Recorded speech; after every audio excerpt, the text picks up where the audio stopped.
All right, Mopar people, welcome back to the channel. I'm JustMoparJoe, working on our 512 stroker again, and we're going to check our piston to deck height today.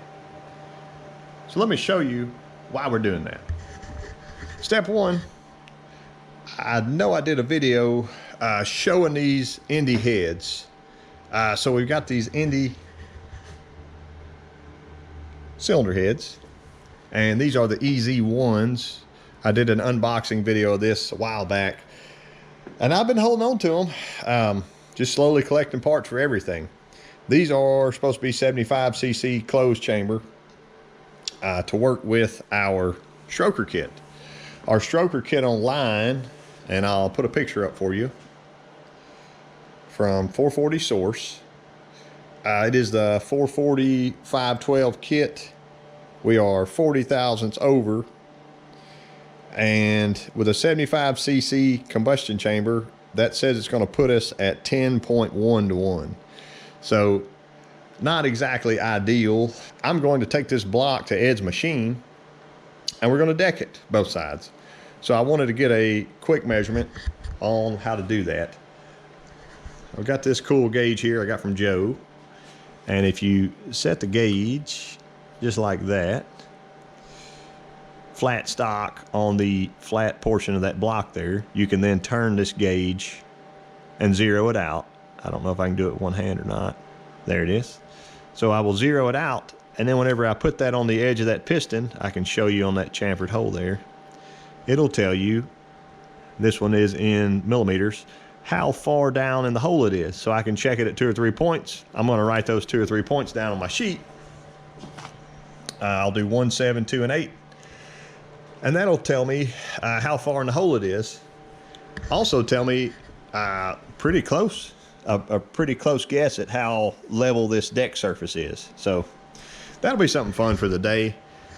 Before I do that, I wanted to show you a few things. Here's our 440 Source rod. The part number is etched into it there on both sides. So there is a larger radius here, smaller radius there. Everyone knows that that larger radius goes towards the outside of the crankshaft, and why that's important on here, so that can line up with that full radius. 440 Source has an excellent write-up on bearings. These are their H series bearings. Let me show you there, rod bearings. And I had the H series main bearings, if you noticed that last time. And they have a little bit more chamfer to them. But the reason why these are important, I've got one popped in. You can see that this bearing is far inside of that chamfer. If I swap that bearing out with the other, so upper and lower, this one is labeled upper, and it is standard. I always check that. If I swap those out, I want you to see the difference. It's going to hang that bearing shell far out into that edge there, and it could very well contact the full radius of the crankshaft. So that's nice that they're like that. They're H series, and I do recommend reading online about the bearings, but I'll lay that rod down and show you the difference between the tangs. I set them gently inside each other. So you can see that little bit of offset right there is crucial. It matters. I'm going to go ahead and get this bolted in. I can check it with plastic gauge off camera and just know for sure kind of what that bearing crush will be. But I'm going to do an upper and a lower, and I'm going to use this same bearing set on each journal. That way I'll have a kind of consistent reading. Here's our piston again. It's an Icon. I have not measured these, and I had thought about measuring these with Ed. Whenever he does the dial bore in the bores themselves, we can just check that machine work, because that was done, I guess, before I ever knew Ed. So piston number, if you'd like it. I'm going to get these popped together. Wrist pin slides really nicely in here. There's actually no lube on that at all, and she floats pretty nicely. There's an oil hole there on these rods, so that's slick. And I'm gonna get a setup for number one, get it dropped in, and we can test it out. I have my piston set up here. where my eyebrows will go up, and I'll probably just be measuring, just take a reference from this corner, that corner, and the top. I know it's going to rock just a little bit, but it should rock about the same in everyone. My bottom, or rather upper bearing, is in, and you can see how it has a little gap there before the chamfer. My pin is in. I don't have any clips in. It's okay. We're just mocking up here. So I'll slide her through best I can. Catch it with my hand. There we go. Oh yeah. There we are. Alright. So that should stay there. You can see, hopefully there's a mile of room between that little chamfer and the side of the block there where it's radiused. So that's really nice. I'm going to go ahead and drop my plastic gauge and torque this down. I've got a bolt in the crankshaft right here, and I just have it barely tightened with a wrench. So in theory, the crank should not move. It's basically locked. If you're nervous about that, you could put up a sheet of paper or something, but it's nowhere near harming anything that way. So I'm gonna get my piece of plastic gauge, check this rod while I'm here. Connecting rod instructions, 63 foot-pounds with ARP lube. So, all right, after our torque, pop these bolts out. The cap previously, look at how nice it just lifts off there. There we go. So I'm going to catch this piston and rod so it doesn't hit the floor. Got my knee under it anyway, but I don't like all those banging and clanging sounds inside of an engine. So I'd call that more than 2. Probably 1 3/4. I'm gonna shoot a picture of it. I cleaned my plastic gauge off. I'm going back in with my piston just as I had it. Reach through and grab it. I cleaned my plastic gauge off and put just a light coating of oil on this. I hate for a bearing to touch a journal dry. It just scares me to death. And in this situation, I'm just going to cinch these down by hand. I'm not torquing this for any reason, for this simple of a check. Show you that. I don't think I'll need that anymore, but I'm going to unscrew it way out. Y'all hold on.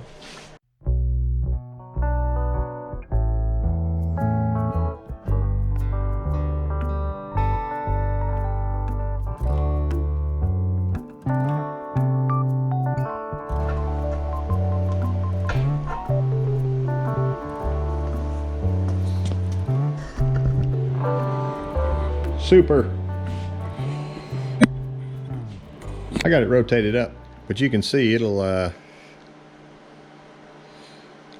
see how it's starting to slowly fall down on its own. I don't want that. I'm gonna try to get it up high as I can. I'm gonna use my bolt back here too, just give me a little bit of drag. I'm gonna use it to be sure I'm at TDC. Okay. Hopefully you can see that gauge. I'm just watching it until, you see right there, it dwelled for just a second. And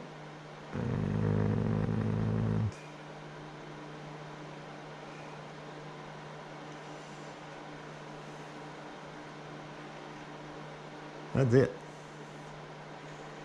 Check it one more time. I see my mark.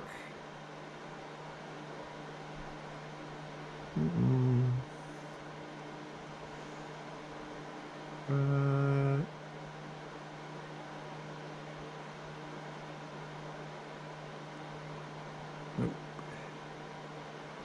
Right there. Okay.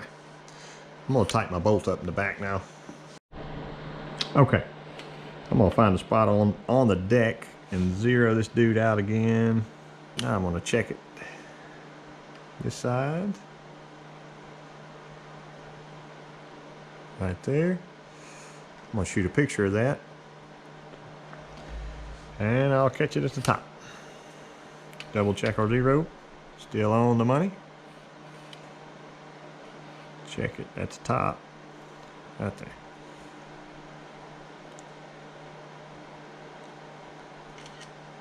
Boom. Now I can do my other three just like that. I'm writing these numbers down and we'll get a total here in just a minute. I want to show you this too before I pop this piston out. It will rock that way. Hopefully you can see that. But when I use the gauge on it, the gauge doesn't seem to be giving enough pressure to make it rock. We could actually measure the amount of rock if we wanted to. See that? But it's still bouncing back there. So, and I can push, push and push. But that's why I took 3 measurements, so I can get an average of all 3 for front and rear cylinders on both sides. I wanted to mention this part number again. 318 will run. Tim, he called out and said that's the 440-3 block. So these are good foundations for a builder. And I knew it had a little something going here. There's a Maltese cross and an X. And according to Moparts, that would mean 10 thousandths undersized crankshaft. So we don't have to worry about that anymore. But if I was rebuilding this with the original crank, that would be important. The E right there, if you can see it, 440E, that means it came with a cast crank. And 7T, I think the 7 just means it was a 77, and the T means, I've heard a lot of people say truck. That the website does not actually say, so y'all can verify that in the comments if you'd like. But yeah, our date code is on the other side, I believe. Yep, 77, February. So that's cool. Back to the engine itself. This is our number 2, and you see that amount of rock. I wanted to test that just to see. And I came up with, it is 0.55 millimeters by my gauge here.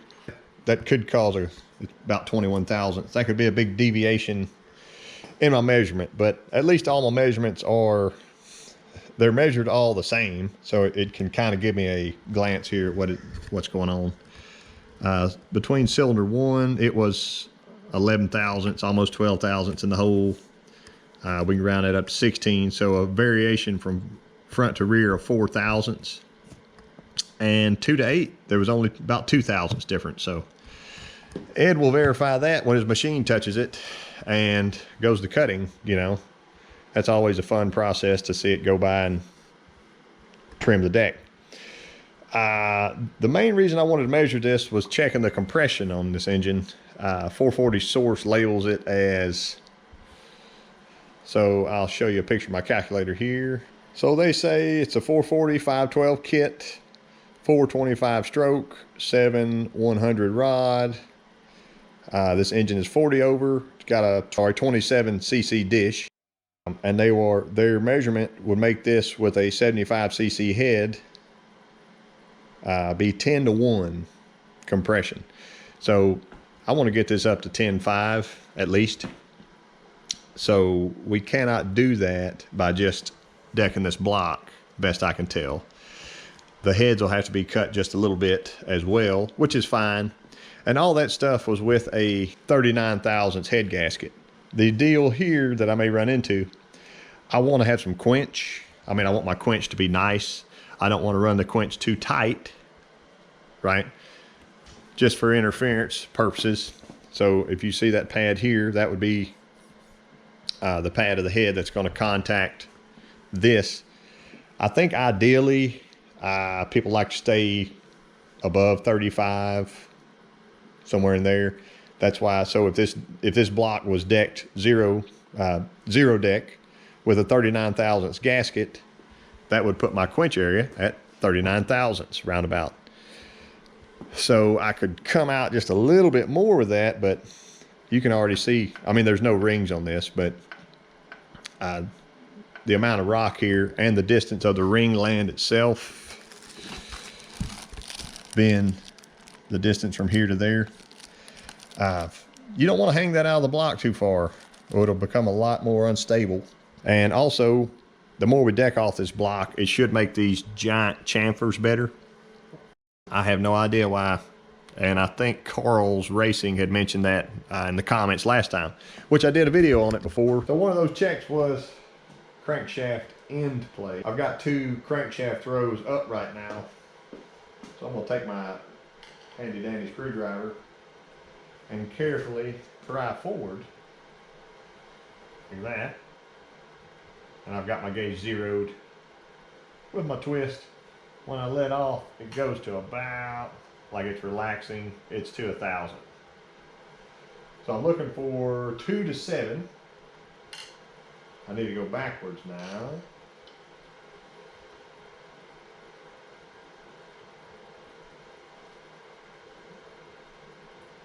And I'm at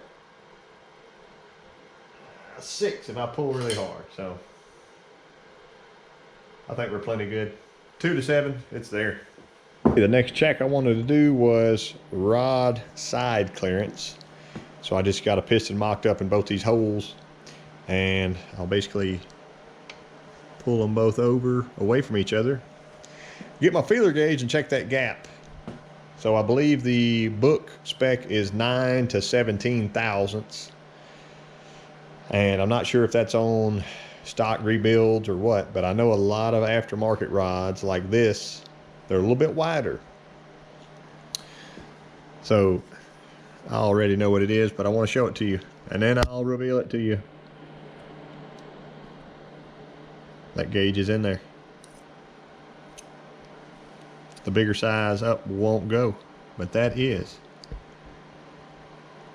a 22 thousandths feeler gauge.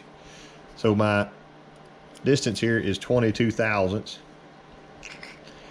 In my opinion, I would rather have too much in play than not enough. And I think 22 is going to be fine, especially when oil's blowing through there. That's a little bit of excessive side clearance, but once again, having too much is better than not enough. The other thing I was going to check and show you all, because I've had some questions on it, is about the clearance on this stroker. So will it clear the block, and how well does it clear the block? The bigger issue here, a lot of people would think, would be the rod bolts contacting the bottom of the cylinder. And it's close. It's not like there's not a mile of room, but I don't see any need to even trim that. I'll bring my camera in closer so you can see it better. There you go. See that distance there? It basically maintains that.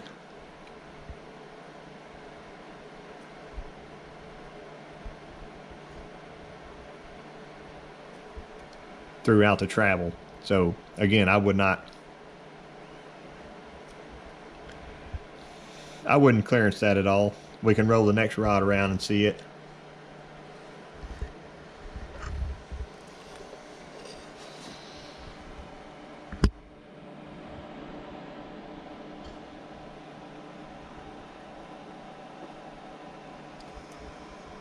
Missed it by plenty. The other thing, the throws of this crank are already small, but I wanted to show you where it would matter. And this block even has a little bit of a factory clearance, it looks like, for it here. The front and rear. See that pad? Right there. That pad, it looks like the factory had just done that. But that throw gets a little close to the pad. I'm going to stick my camera from the inside so you can see a little better. So plenty of room in there. Same thing with this one. Nothing to be scared about at all. So we have stroker clearance. No cutting required here. That Johnny Mopar, spelled Jonny, in my last video commented and said, will the oil pan pickup tube clear that big stroker crank? And the answer is,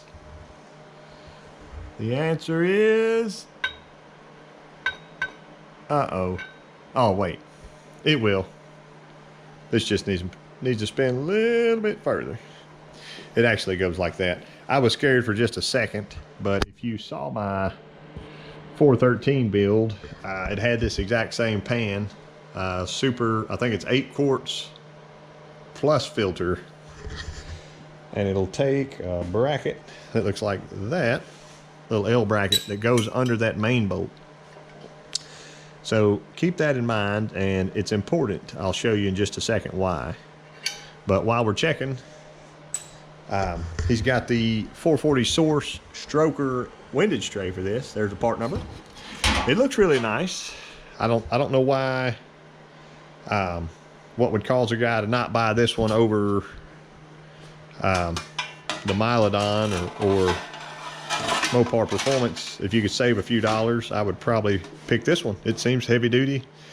It does stick out a little bit. Like all my holes are lined up, both sides, 4 corners. It does hang out of the block just a hair there.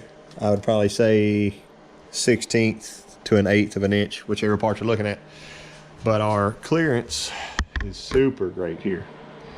And if it had all the rods on it, I can just show you with that one. I mean, it still would miss it by at least an inch everywhere. And if you think it would be close, which it's not, right there, you should have a good line of sight on it. So that looks nice. I'm glad I checked it. But if you'll remember, that L bracket I just showed you is supposed to go through right there. So I need to mark this one just like I did on the other engine and cut myself a hole that'll slip down through. I could even just cut a slot, and that way it can be pretty trick, like if it's already bolted down. Probably like that. If it was already bolted down, then I could just lower it down and then screw my pickup tube in, but I don't think so. I bet it's going to be a little fun challenge trying to get all 3 of those to work together. It's just something you run into. And then oil pan itself, fitting it up. That'll rock. And right now, she has a little bit of rock. So it's going to take some adjustment on the pickup tube. I don't think that's going to be a big deal. And if you'll remember on my 400 video, I was checking out my intake with my borescope. So my plan with that is I'll run my borescope through the oil pan hole, oil pan drain plug hole, and I'll be able to see where my pickup touches or doesn't touch, so I can get it the right amount of clearance. I think that's going to wrap it up for the day. Got good checks done. Hopefully come back next time. I need to I want to check the weights on those pistons, rods, before this stuff all goes to Ed's. Ed's going to spin this crank for me after gets bob weight made up. So we got the old bob weight card, and keep pushing forward. Get the block cut soon and get this thing built. Appreciate y'all watching.